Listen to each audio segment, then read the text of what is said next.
Welcome back to the channel and welcome back to another quick pick prediction video.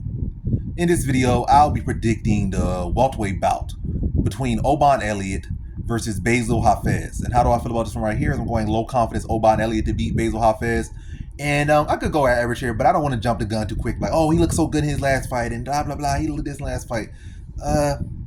Give me more work and then I could shift you to average. But I might bet on it like his average confidence, maybe. But we'll see. I'll go low confidence Oban Elliot. He just looked like a much better fighter overall. And Bassil Hafez, outside of his Jack Della Maddalena fight, he came in on short notice. He has not impressed me. That's only like 2 fights. He fought Jack Della Maddalena to a close decision, and then he barely got past Mickey Gall, who he arguably lost to. So that's like his 2 performances inside the UFC. But yeah, both solid guys, but I'm much more impressed with the body of work and his overall skill set of Oban Elliot. His takedown defense looked real good. His offensive wrestling looked real good in his last fight.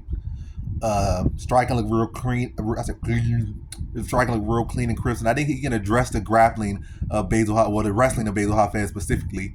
And I didn't feel like Bassil Hafez takedown looked all that good. I think they look good against Jack Della Maddalena, mainly because Jack Della Maddalena was kind of playing the game. Like, he would try to jump on submissions. He would play BJJ instead of just defending the submission. And a lot of times people go over there, overcommit to his strikes. You know, it was crazy. He was giving Hafez those opportunities. And at points he had Bassil Hafez hurt several times in that fight, and it's like he just made some very, just sloppy decisions out there. But if Oban Elliot comes in there, see, this is the biggest fight of his career, just like he did in his last fight, and fights a clean, composed fight. I think he gets a stoppage here, and I think it's in the second round. And Hafez was getting touched up at points by Gall, was getting rocked by Gall, hurt by Gall. And I think Oban Elliot is just a much better overall, much better put together fighter, and specifically a much better striker than Mickey Gall.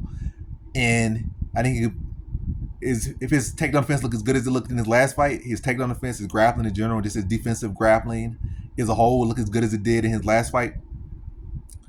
Yeah, I think he'll do good work to Bassil Hafez and be able to put him away in the second round. And I just think that's what I see.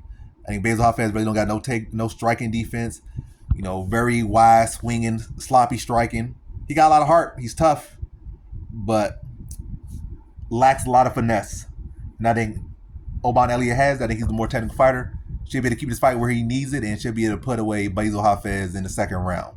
So in this one, I have Oban Elliot via second round TKO.